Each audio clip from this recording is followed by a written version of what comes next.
Well, John Coleman, that was a lot more like it. You must be really pleased with the team performance and a clean sheet and 3 points. Of course. Sounding like a bit like other people there. Sorry. Listen, our players, we prepared for it all week. You know, they'd had a tough game on Saturday, travel to Portsmouth. I predicted the change that they'd make with McGuinness. I thought they'd play McGuinness, which they did. So I sort of felt that everything I was doing was like getting a half step ahead of them. And you know, we sat down and watched the video of the last Tuesday's game on Thursday. We analysed that and how we thought we could get better. And the lads followed it to the letter of the law. You know, everything we asked them to do, everything we worked on. We spent a lot of time Thursday, Friday, Sunday, Monday on the shape of our team, on getting into areas that could negate what they did attacking wise and enhance what we did attacking wise. And I think that bore out today. The lads' discipline in the play was magnificent. The work rate was exceptional, which we wanted them to start with. And you know, there was a lot of talk in the game about, you know, showing that we wanted it more than them.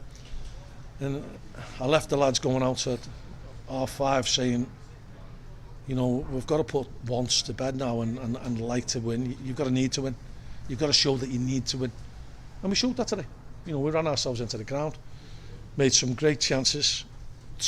I think someone reminds me of a quote I made a while ago. I think it was after the Jimmy Ryan goal. I think I said, if you see a better goal than that this season, you're drunk. Or this week, you're drunk. 2 absolutely magnificent goals for different reasons. Great passing, moving, and great finishes. The switch of play by Tariq, something that we'd worked on a lot, was exquisite. The pass in from Joe and the finish by Matt, and the first goal, the pass by Mark to break the lines through to Sean, something we'd worked on a lot this week. So you know, that's born out of a lot of hard work, both by the coaching staff and by the players. And you know, thankfully the players took on board everything that we asked them to do today.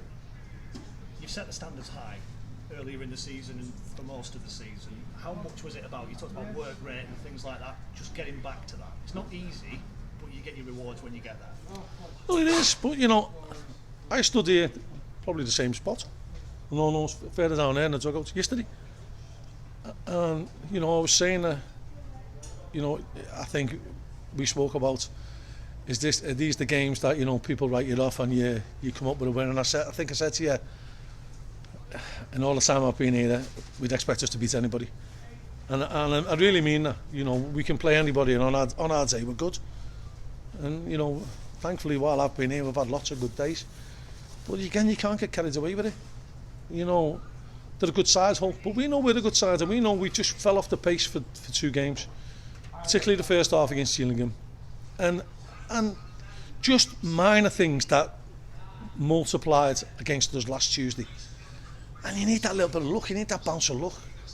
Today we got a little bit, but you know, we earned our luck by the passing play that we made and how hard we went. A couple of changes enforced on you tonight. You already mentioned Terry Kawakwe, who came in on that left hand side, who's played fairly regularly.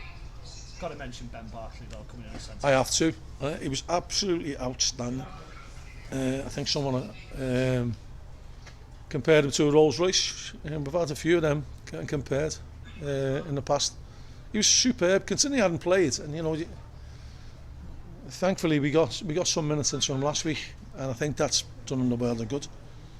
You know, just in the training games that we play with each other, and you know, it's been difficult to get games for the 23s, and so letting lads play, that's been a problem. And you know, he wasn't one of the subs used last week, and you know, we could be thinking, you know, he's the only outfield player who doesn't come on, but he showed today he was ready, and that's what you've got to be as a professional footballer. You've got to be ready for when you call upon. And today, you know, there was just one, he clears one there and it ricocheted back into their path, and your heart in your mouth. That's probably the only thing he did wrong in the whole game. I thought he was absolutely magnificent today. I know he's played centre half earlier in his career. Has he ever played centre half for you? I'm not too sure. I think he has in a couple of pre-season games. We have been trying to convert him into a midfielder, and I think he will make a good midfielder. But he showed there, you know, composed at the back, did what he had to do, was physical when he had to be physical, was composed when he had to be composed. And that's what you want. And you know, I think it benefits having Mark.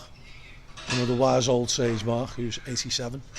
It's nice having him at the side here to just guide you through it, and you know, not the same, you know, not playing on an unfamiliar side of left hand side, and you know, he competed really well. Flip side of that, you've lost Ross Sykes. What's the situation there? We're looking at, it's a long time for Ross. He's torn a muscle in his thigh. Unfortunately, it was right at the back end of training, just coming off training in his last 5 minutes of training. Listen, these things can happen, and I know Ross as a character and as a man and as a professional footballer, Ross will work hard to get himself in tip-top condition. If he comes back this season, great, of a bonus, but we've certainly got a good player next season. And I guess with the performance today, I had Cameron Burgess sat next to me. He'll be sweating on getting back in the team. Oh, listen, we've always said that if he's played well at this team, you keep your shirt, and people have got to earn the right, and you know, you can't let up in this game, you know, and maybe we were guilty of smelling ourselves a little bit after beating Charlton, and we quickly came back down to earth, straight back down. Is that curiosity kill the cat even?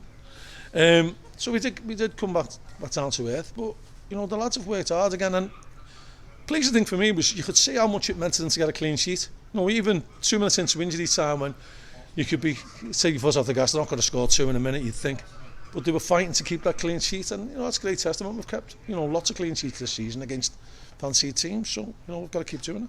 It's a streaky division. Teams go on runs either way. How important is it that you turn this 3 points into another run? Every win you have is like gold dust, and you know, we've got a really tough game coming up Saturday, and backing out with a really tough game on Tuesday, so it's no let up now. We've just got to keep our heads down, keep our focus, try and work hard and enhance what we do right. So we'll look at that, we'll study the video of what went right, things we can tweak and get even better, and remind ourselves that, you know, we're only 90 minutes away from everyone saying you haven't got a clue. So and I've been there many times in the 20 odd years I've been here. Still feeling like Terry Morgan? Not as much now, no blankety blank tonight.